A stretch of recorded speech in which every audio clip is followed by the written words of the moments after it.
नेपाल के प्रधानमंत्री केपी शर्मा ओली ने भगवान राम और अयोध्या को लेकर जो विवादित बयान दिया उसे सही साबित करने में नेपाल का पुरातत्व विभाग जुट गया है।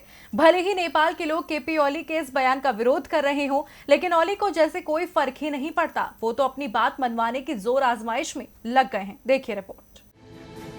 इस समय नेपाल में केपी शर्मा ओली के इस्तीफे की मांग तेजी से उठ रही है। वहीं इससे बचने के लिए अब केपी ओली ने राम राग छेड़ दिया है।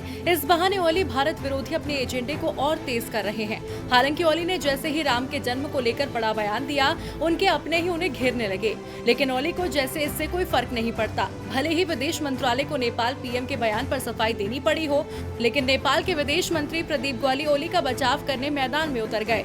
मंत्री ने कहा, जिस दिन अध्ययन से नए तथ्य मिल जाएंगे, रामायण का इतिहास बदल जाएगा। और इसी बात को अमल में लाते हुए नेपाल के पुरातत्व विभाग ने कहा है वो जल्द भगवान राम के नेपाल के जन्म स्थान को लेकर पुरातत्व अध्ययन शुरू करेगा।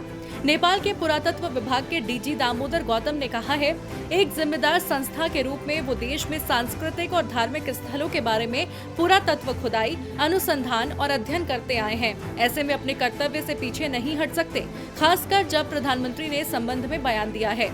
अब नेपाल में इतिहासकार, सांस्कृतिक विशेषज्ञ, धार्मिक नेता, प्रोफेसर और शोधकर्ता मिलकर इस बात को सही साबित करने के लिए तैयारियों को अंतिम रूप देंगे।